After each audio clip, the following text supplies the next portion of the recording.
Salut à tous, c'est Val. Avant de commencer la vidéo, n'oubliez pas de vous abonner, de liker et d'activer la cloche de notification.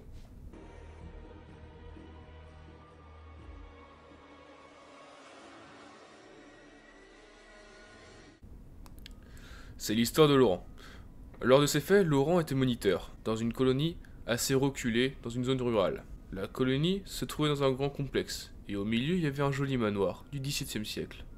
L'ancien propriétaire du manoir était mort pendant la chasse, et sa femme est morte de chagrin, et s'est donc suicidée au sein même du manoir. Le soir venu, Laurent et ses collègues sont partis à l'intérieur du château pour faire une réunion quotidienne.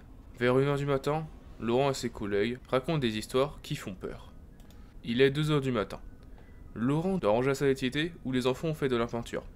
À cause d'histoires qui font peur, Laurent avait un petit peu peur, et du coup ne voulait pas du tout aller tout seul ranger les trucs. Car déjà il n'avait pas envie de ranger seul, et il voulait avoir un ami avec lui. 1 h plus tard, Laurent et son collègue ont fini de ranger la pièce. Il avait totalement oublié qu'il n'avait peur de rester seul dans le château. Avant de partir, Laurent veut faire peur à son collègue, et du coup il dit la phrase suivante. Nous t'en souhaitons une bonne nuit. De plus, dans ton château l'esprit. Puis à la fin de la phrase, la fenêtre se ferme brusquement. Juste après ça, Laurent et son collègue s'est mis à courir, pour aller dans leur bungalow pour aller dormir, et se cacher. Mais dans la nuit, Laurent voit plusieurs fois des lumières s'allumer dans le château, et non passer. Le lendemain matin, Laurent eut beaucoup de mal à dormir, mais il devait se lever à 7 h pour accueillir les enfants. Arrivé devant le château, il voit les peintures qui étaient jetées du 5e étage du manoir, qui sont totalement abîmées, cassées à cause de la chute.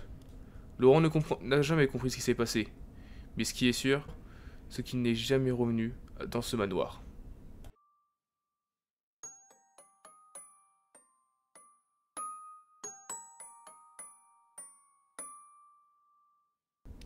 C'est l'histoire de Sorel.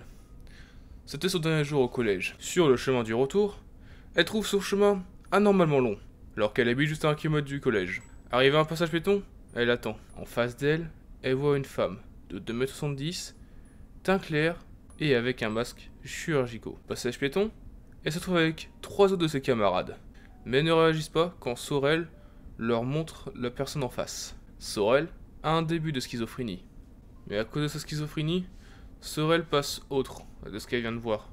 Elle pense juste que c'est une illusion. Arrivé au soir même, Sorel n'arrive pas à trouver le sommeil, et ne fait que de penser à cette personne qu'elle a vue dans la rue. Mais elle se dit que c'est juste sa schizophrénie qui joue les tours. Elle s'endort vers 2 h du matin, à côté de son chien. Mais à 4 h, elle se fait réveiller par un drôle de bruit.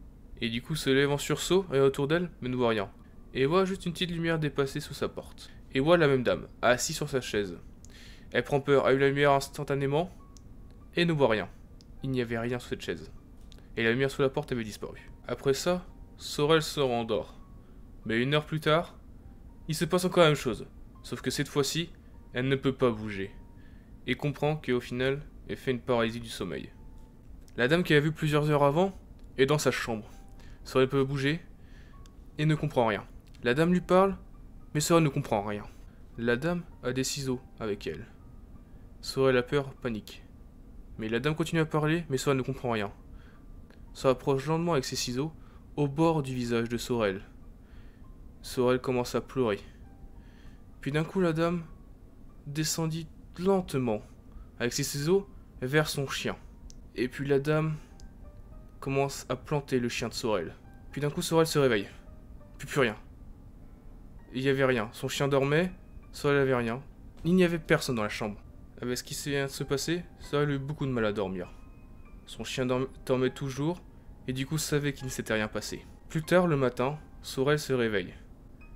Mais son chien était mort. En fait, quand Sorel avait vu son chien, il ne dormait pas, il était mort. Depuis ce jour, Sorel n'a jamais compris ce qui s'était passé. Si c'est ce qu'elle a vu était dans sa tête, ou était bien vrai. Ou si juste elle a pu voir la mort de son chien la nuit passée. J'espère que la vidéo vous a plu. N'oubliez pas de vous abonner, de liker, d'activer la cloche des notifications. Et si ce genre de contenu vous plaît, dites-le moi dans les commentaires.